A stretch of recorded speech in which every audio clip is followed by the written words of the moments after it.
last night, 4-3 in overtime. Never should have had to go to overtime, but they do win 4-3 in overtime. Connor Geekie, you probably saw with the first goal of the game. Unbelievable breakaway goal last night for a beaut from him. Yeah, unbelievable breakaway goal for Connor Geekie last night. He will join us today at 8:30. Sam Cohen nailing down Connor Geekie, the first goal scorer from last night for the show today. First goal of the season for Connor Geekie, too. Yeah. After going up and down, which has got to be really tough. We'll ask him about that. But a big win for this Lightning team, Pat, that now all they have to do is win one more against the Rangers for their final game of the regular season. And if they do that, they will get the home ice advantage in that first series against the Montreal Habitants.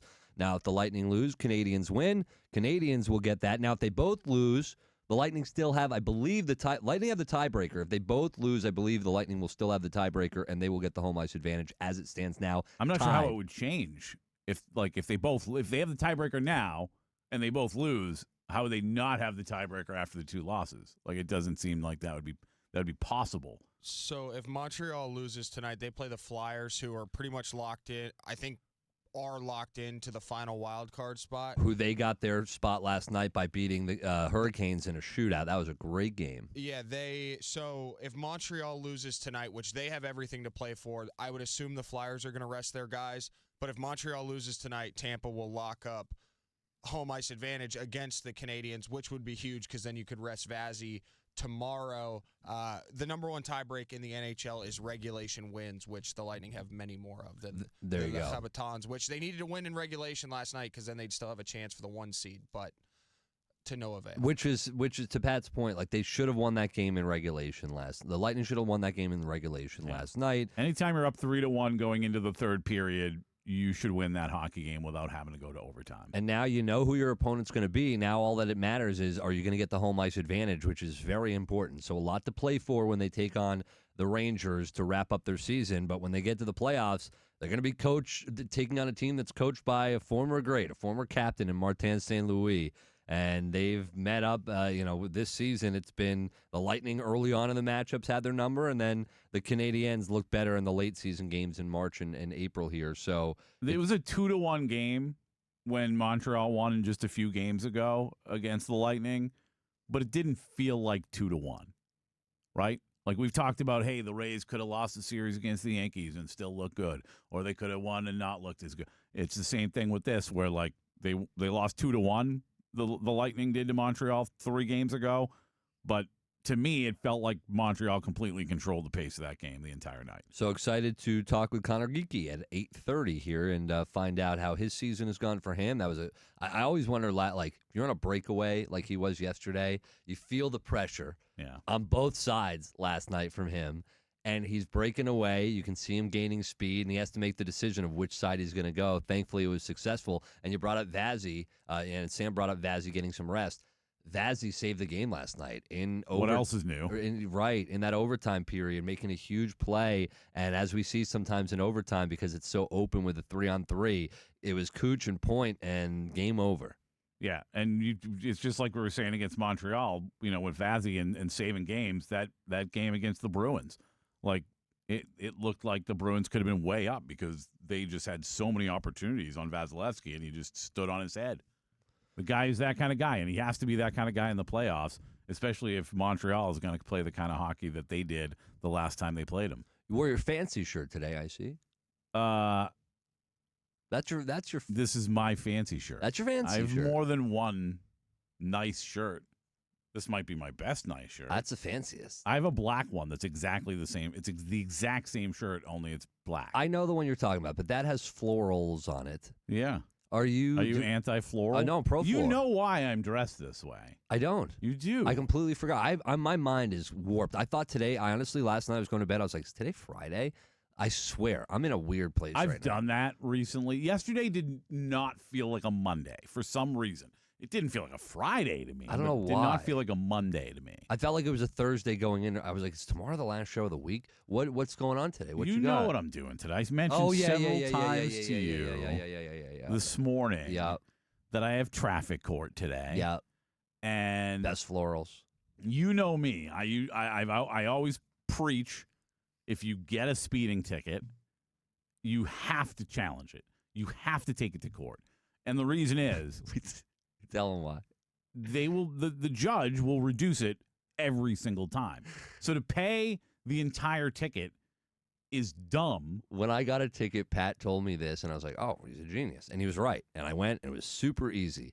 When Casey Warner was our executive producer, Yeah. Casey, who He wouldn't listen to us. he wouldn't listen, and you were telling him, I remember you're like, do this, and I'm like, Casey, listen to him. You're not going to end up. This will be much easier for you. And he couldn't listen. He would not take that advice, and he ended up getting screwed, paying way more. Do you remember what happened? I just remembered. He got a lawyer. That's right. He ended up getting a lawyer. Dumb. And then still had to pay the entire price of the ticket. So he had to pay for the lawyer and the ticket. I'm telling you, in Hillsborough at least, I don't know how, I don't know if I've ever been in Pinellas with a ticket, but in Hillsborough, the judge is amazing, right?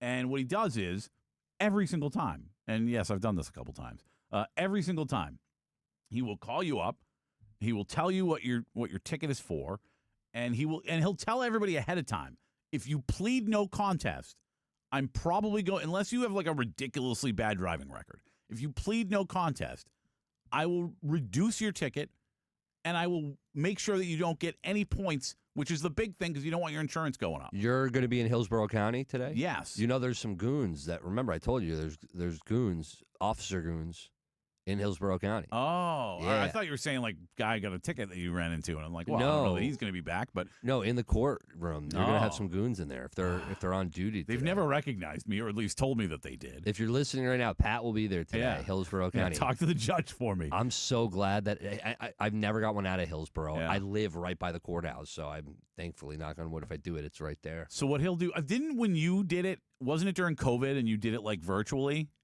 Yes. That's No, right. no. No, that was jury duty. No, that was you with jury duty. Oh, No, I didn't have to do it virtually. I thought you did a virtual one. But regardless, the judge will say to you, if you plead no contest today, I'm probably going to lower the price of your ticket, and I'm going to get rid of your points.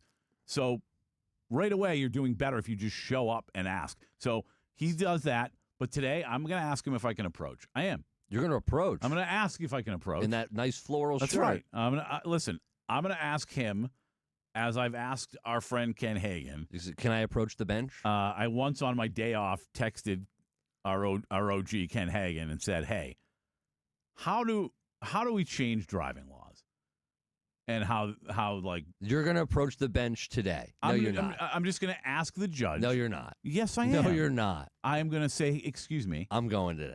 All right, you're going to come just to watch. Yes, because you're I not hope- going to do that. I swear to you. You're going to say. I'm going to say what I'm going to say initially when he asks me, when he comes up and he says, "Here's what your ticket is for." I'm going to say, "Your Honor," and I am going to call him Your Honor to show him the respect. Your Honor, or her. may I approach? It's always the same guy. It's this dude's thing. He's Like, the guy. It's his thing. He every time runs I've traffic. had a ticket, it's that This guy. guy runs So, yeah. traffic. And maybe it'll be a woman, but it's probably this specific dude. This guy's the godfather of traffic. I'm going to say, Your Honor, may I approach the bench? And I'm going to just ask him, like, I don't know. And if you do know, or you want to text in, Sam right? should know. I want to know how we impact drive. Like I said, I texted OG Ken Hagan, and he just said you should be enjoying your day off. Yeah. Because I had a day off, and I texted him like, I want to know, how do we impact driving laws and how they're enforced? Because right now, cops are out there enforcing speed and things that, like, people driving 10 to 20 miles an hour over the speed limit, truth is, are the safest drivers on the road. They are the safest drivers on the road because they're totally engaged. They're paying attention. Not the ones that are going in and out of the lanes. Listen, Those people are a-holes. if they, They like, are. if they, yeah, if They are. It just depends on the situation. Sometimes you have to. Sometimes you have to because people are not paying attention. Yeah, but no, that's creating what you do and weaving in and out of lanes is creating more chaos. And for the people that you're right, they should be paying attention. But let's say they're not. You weaving, if you startle them, now you've created a chain reaction. It's just If a I bad startle idea. them because they're not paying They attention, should be paying attention, but that's the issue. Weaving it's in and out not of lanes people is a trying problem. to get where they're going. No, weaving It's in the and out of lanes is people- a problem. It's not people trying to get where they're going. It's the people that aren't paying attention. I've And seen you every drive, day- Pat. I'm not going to Dude, lie. Like you do the weaving, and I don't love it. I'm not Every gonna lie. day- If you're going to talk about it, I'm not going to lie. Oh, dude, It's don't lie. dangerous. Don't lie. It's, well, you know what's dangerous is not paying attention, dude. Agreed. Every day. But you make it Every worse. dude- You make it worse. I see Every you. single day, I see people on their way home. every single day I'm on my way home and I see people just staring at their phones. Just staring at their phones. Why are you going to court today? Those are the dangerous people. Why are you going to court today? For careless driving. All right. And well, you know there why? you go. You know what, dude? I mean, come on. But this is why I'm going to talk to the judge, because you know what? I told the cop I knew he was behind me, and I did know he was behind me. Eventually, after 3 stoplights of people not paying attention, driving 10 miles below the speed limit, I said, screw it. I'm not just sitting behind these people that aren't driving. So I went around them, and the cop pulled me over. Yeah. I wasn't doing anything wrong. Now here's The idiots staring you at their were. phones. No, if you're driving 10 miles below the speed limit, you are the problem. Agreed. No. You are right with that. But the way you handle it, the way you I'm counteract just supposed it, to sit behind those people you forever? honk, and you like. I'm just supposed to sit behind those people? You're not supposed to drive carelessly. That's what you're not supposed to do. Well, I wasn't. I was very I careful. don't believe I was it. very careful about what I was didn't doing. even know you got I was a careless. paying attention. I thought you got a speeding ticket. I didn't even know it was careless driving, dude. Everything I described before you telling me that's you. I've seen it. I've seen it. Sam drives really slow. Yeah, Why? because he's a problem. Because he's distracted. Agreed. No, I drive the speed limit. I can't afford a speeding ticket, and I'm not. Yeah, but you need to flying. stop looking at your phone when you're driving. No, that's not true. He doesn't look at his phone while he's driving. He's just driving very slowly. Okay. Well, either way, you I all just- need to not be speed distracted. limit In 5. I don't think he drives the speed limit. Do you think he drives the speed limit? No, he drives 100%. very slow. Five over is No normally way. my go-to. He's No driving way. Very You're going slow. 5 over. I have no idea. Five over is my go-to, honestly. No. When we've Sometimes gone, 10. Pat, you're bad, dude. You get. Aaron, to be fair to Pat, you're not much better. No. I drive about 5 to 10 over the speed limit always, but I'll like take the over. He passed me the last time we were going somewhere When together. we were going to Rowdy's practice, I was much. I arrived at the facility much later than you guys. yeah, you and I was drive going slow. a cool 7 over. But the problem I have with Pat, it's not the speed, it's the weaving. And that's why he got a reckless driving, because he gets impatient and he gets mad at the other drivers because they're distracted, and he takes measures into his own hands. And that's Well, what am the I cops supposed saw. to do? Just sit there? Yes. Just yeah, sit it there, sucks, dude. take It's- a half an hour longer to get where I'm going because other people are distracted? It sucks. I agree. It So sucks. that's what I'm saying is But yes. we need to take measures. Police need to start enforcing that distracted driving more than speeding, more than people trying to get where they're going. How about get the distracted drivers out of the way? Do you think How about you're- if you're staring at your phone, you get pulled over and Agreed. you get a ticket? Agreed. Because that I doesn't see happen it all the time. It doesn't happen. They should. Do you think you're going to make a difference when you approach the bench? I'm going to ask how I make a difference. And if he tells me, here's the direction you have to go to try to impact a driving law, I will go that direction. I will try to do what I can so that, we can stop dealing with a-holes staring at their phones because their time is more important than everybody else's instead of just getting out of the way What? or driving the speed limit. Why do I feel like somehow Pat's going to end up in court today and his ticket, he's going to walk out with a bigger bill than. Walk out. I'm going to walk out with no ticket. He's going to get arrested. The That's- judge is going to they're go, you gonna know be- what, you're right, and I'm tired of it, and I'm waiving your ticket, and I'm telling you how to make an impact. Hopefully the magistrate isn't listening because we've just got straight admission of guilt here. So Yeah. hopefully. Well, no, hold on. Like I said, I told the cop I knew he was behind me. I knew there was a cop So you behind didn't care. You just you drove recklessly. I didn't do anything wrong. Clearly, you did. I didn't do anything wrong. So you're saying the officer was lying? No, I'm saying he was wrong, and I told him that to his face. You said you're I wrong. was not the problem. The a-holes staring at their phones, go driving 10 miles below the speed limit in a 40. We're going 30 miles an hour, 25 miles an hour in a 40, and I'm the problem? No, I choose to they're believe the problem. I side with my boys and women in blue. Listen, I respect the police. I respected that man that night, but he was wrong. You can be a cop and be wrong. And that guy was wrong. And if you're pulling people over for trying to get around people who are distracted, you are wrong. So you'd say he's wrong. Pull over the distracted drivers, and we'll have a lot less issues on the road. But he's not a liar. He's just wrong. Would you say he's a liar? No, I would not say he's a liar. Okay. Just checking. If you missed it, He was wrong, though. He was See- dead wrong.